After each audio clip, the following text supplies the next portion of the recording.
Hey, hello et bienvenue sur ma chaîne. Alors aujourd'hui c'est un petit peu spécial parce que je vais vous raconter mon histoire de comment j'ai perdu 22 kilos et comment finalement je n'étais pas du tout en bonne santé.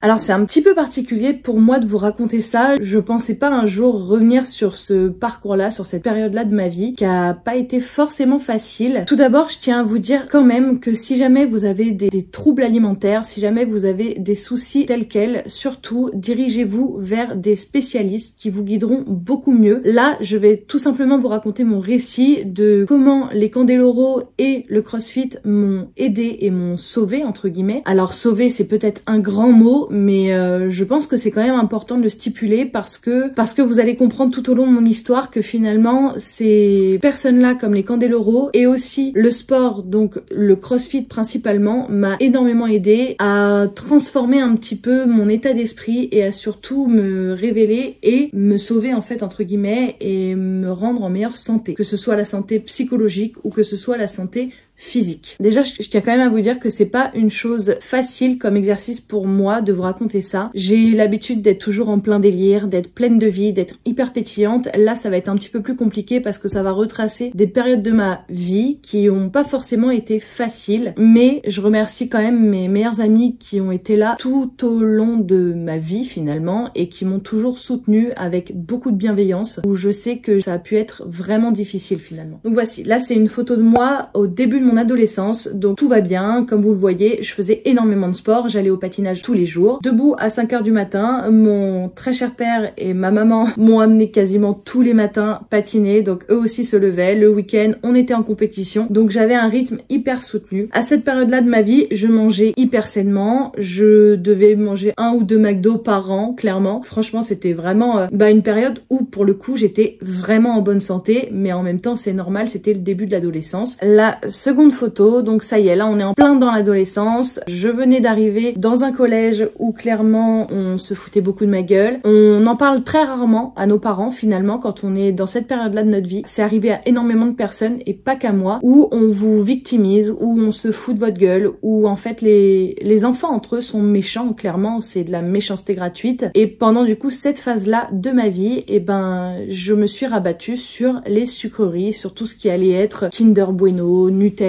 et compagnie, et ça se voit, je suis devenue complètement bouffie. Je patinais encore mais j'y mettais beaucoup moins d'intensité, j'étais beaucoup moins motivée aussi parce que à l'école en fait on se foutait de ma gueule quand je disais que je faisais du patinage artistique. Tout le monde se moquait de moi parce que je faisais un sport qui sortait complètement de l'ordinaire, parce que en fait moi j'étais dans une région où il n'y avait pas de patinoire. Le fait qu'il n'y ait pas de patinoire, les gens ne comprenaient pas trop déjà où est-ce que j'allais patiner, ou sinon on me disait aussi que j'étais une menteuse voilà, que je ne faisais pas de patinage artistique, hein. J'ai commencé le patinage, j'avais 4 ans et demi. Ça a été une vraie passion, vraiment, ça a été une vraie passion. Et je remercie mes parents de m'avoir poussé et de m'avoir aidé finalement à faire autant de sport dans ma vie. Mais voilà, on est arrivé à la période d'adolescence et là, vous connaissez sûrement le schéma. Et je pense que vraiment, il faudrait que les adolescents arrivent à parler à leurs parents. C'est hyper important. Moi, j'ai eu la chance de rencontrer mes meilleurs amis à cette période-là et heureusement, mais merci de les avoir rencontrés parce que ils ont changé complètement ma vie. Ils m'ont énormément aidé. J'ai énormément grossi, comme vous pouvez voir, donc je suis devenue vraiment hyper bouffie. Là vraiment,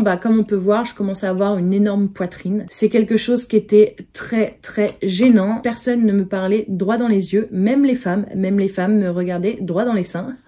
Voilà, donc c'était pas non plus quelque chose de super. Je me sentais hyper mal à l'aise par rapport à ça parce qu'en fait j'avais pris du poids, j'avais pris beaucoup de joues et beaucoup de poitrine, un petit peu dans les cuisses, un petit peu dans le ventre. Finalement ça s'était bien proportionné, mais beaucoup dans la poitrine. Et en fait à ce moment-là de ma vie, c'était hyper compliqué parce que je savais que les gens ne me parlaient pas pour ce que j'étais ou pour ce que j'allais dire, mais ils me parlaient juste pour mater ma poitrine. Et ça, c'était hyper dérangeant, hyper gênant, vraiment. Donc là, on avance un petit peu dans le temps. Outre le fait que j'ai fait pendant 27 ans du patinage artistique, donc forcément, j'ai des jambes qui sont entre guillemets musclées à cette période-là, que tout est un petit peu costaud, que j'ai pris beaucoup en forme. Il y a énormément de poitrine, encore une fois, comme vous pouvez voir. J'ai tout qui s'est élargi sportif. Voilà, encore une photo où waouh. Là on rentre dans une phase où je commence à vraiment me sentir très mal dans ma peau, vraiment très mal. Alors en fait à cette période là, figurez-vous que c'était la période du lycée, et au lycée en fait j'ai découvert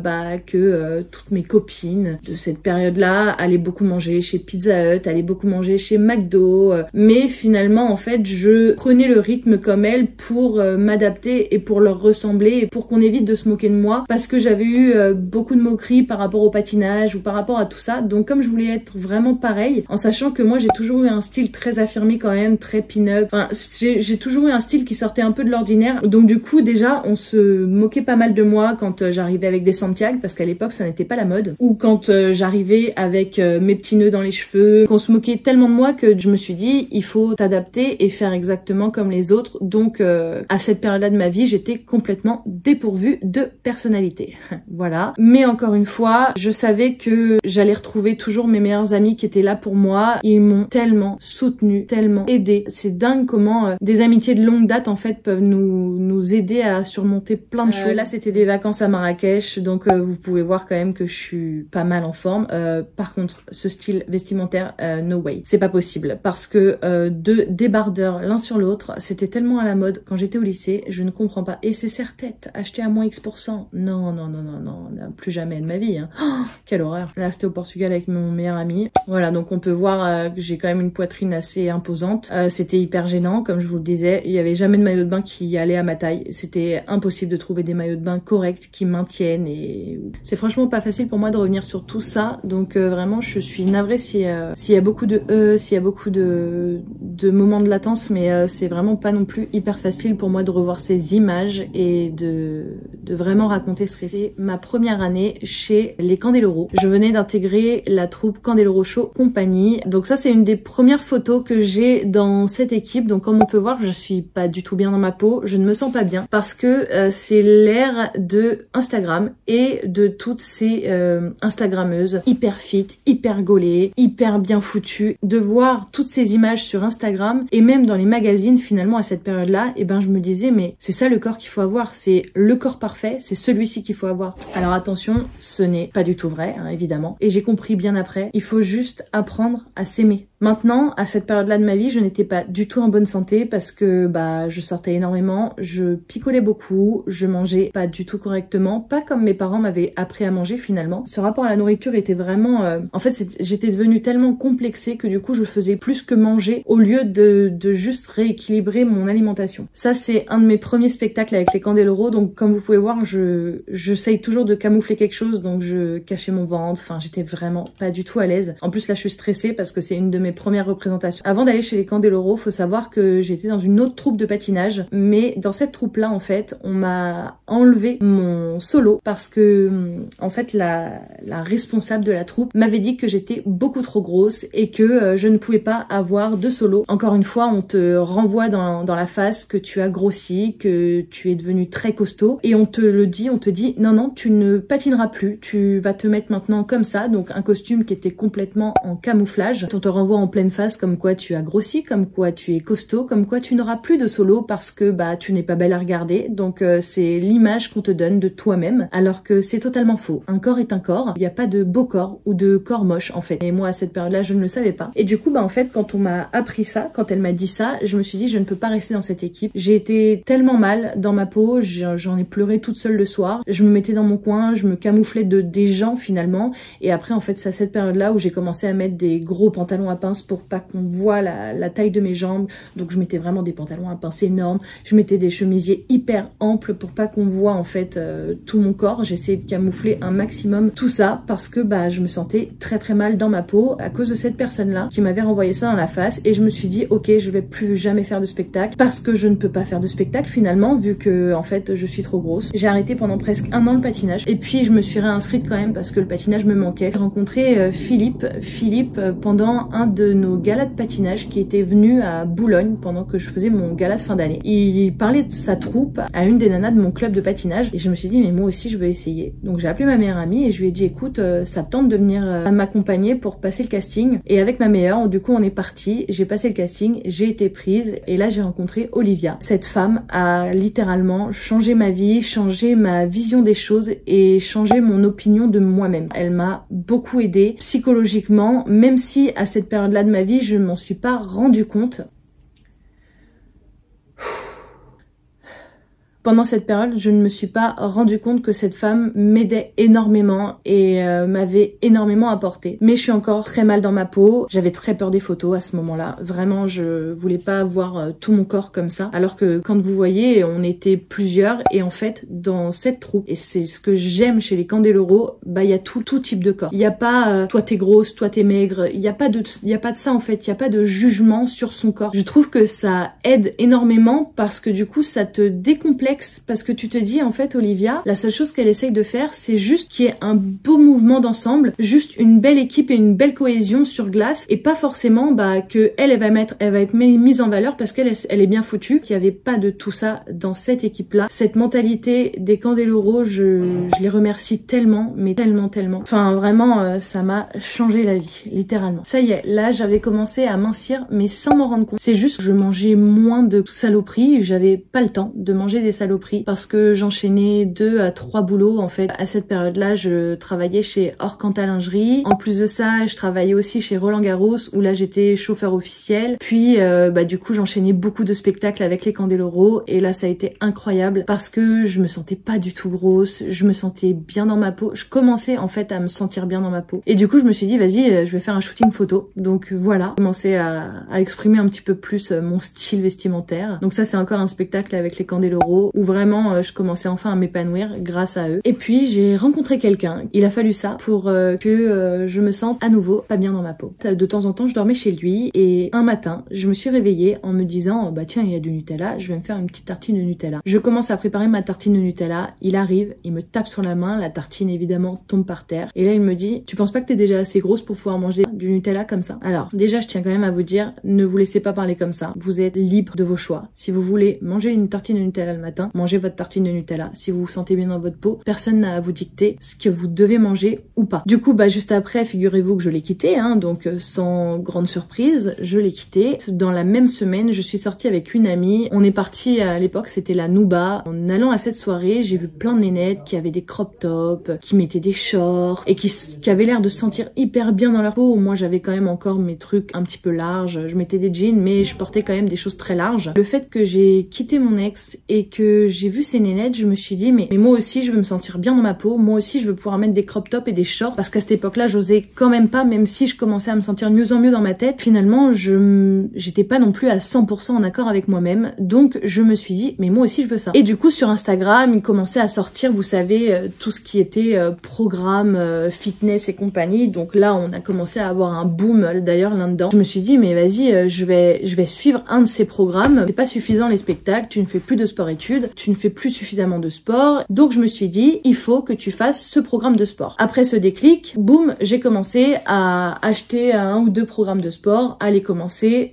Clairement c'était absolument n'importe quoi sur mon fitness, puis j'ai lu un bouquin et je me suis dit mais attends en fait c'est pas du tout ça qu'il faut faire, parce qu'en fait j'ai remarqué aussi que beaucoup de programmation des fitness girls, bah c'est que du bas du corps, mais votre corps il est complet, hein. Il y a le haut et le bas, hein. C'est pas que le bas qu'il faut muscler. Après avoir lu ce bouquin je me suis dit bah attends c'est du fractionné qu'il faut faire, donc tu vas faire un petit peu de corde à sauter, t'arrêter, corde à sauter, t'arrêter, et puis j'ai jamais aimé courir, clairement j'ai jamais aimé ça, et là je me suis dit vas-y tu te mets un coup de pied au cul et tu vas courir. Et en fait ça a commencé à payer, j'ai commencé à vraiment mincir, à avoir une shape qui commençait à être de mieux en mieux et surtout à perdre ma poitrine, et ça pour moi c'était une vraie victoire. On le voit d'ailleurs sur cette photo, la robe bah du coup je pouvais plus la mettre parce que bah elle tombait. En faisant cette programmation de sport, il y avait aussi une programmation nutritionnelle, c'est-à-dire que fallait manger beaucoup de salade, que des légumes verts. Pourquoi verts? Je ne sais pas, parce qu'il y a plein de légumes finalement, juste quelques blancs de poulet. Je commençais à prendre le pli et à me dire mais regarde les résultats que tu as, c'est incroyable, tu as des résultats de dingue, donc faut continuer là-dedans. J'ai commencé à de moins en moins me nourrir. Je suis tombée sur un programme sur Instagram, donc c'était un truc où ils vendaient plein de petits plats déjà préparés, hyper épicés, hein. Il y avait que des épices dedans, avec juste du blanc de poulet et des haricots verts. Tous les mois j'en commandais et je mangeais que ça. Mes meilleurs amis pétaient des câbles, hein. À chaque fois ils me disaient mais vas-y t'es pas drôle, tu deviens chiante, t'es à fond là-dedans, et en fait c'est vrai, j'étais obsédée parce que je devais manger. Je devenais complètement mais tarée. Il ne fallait pas que je fasse de cheat meal, je ne voulais même pas manger un carré de chocolat, j'en avais peur, je me disais mais si tu manges ça, bah il faut que t'ailles te faire vomir après. Ça m'arrivait quelques fois, c'était devenu à un stade beaucoup trop critique finalement dans ma vie. Je me nourrissais que très peu, j'essayais de le camoufler à mes parents, de le fait qu'ils ne le voient pas trop. Donc quand je mangeais chez eux, bah j'allais manger ce qu'il y avait sur table, mais je mangeais en très petite quantité. Alors oui, j'ai maigri vraiment, donc j'avais perdu tout mon ventre, j'avais perdu toutes mes cuisses, mes bras, j'étais pas du tout en bonne santé parce que bah finalement je me nourrissais que très mal et je n'apportais pas les bons apports à mon corps. J'avais souvent faim mais je prenais sur moi, je me disais mais non, bois de l'eau, bois de l'eau, bois de l'eau. Alors ça c'est pas très grave, hein, vous pouvez boire autant d'eau que vous voulez. Je me nourrissais que très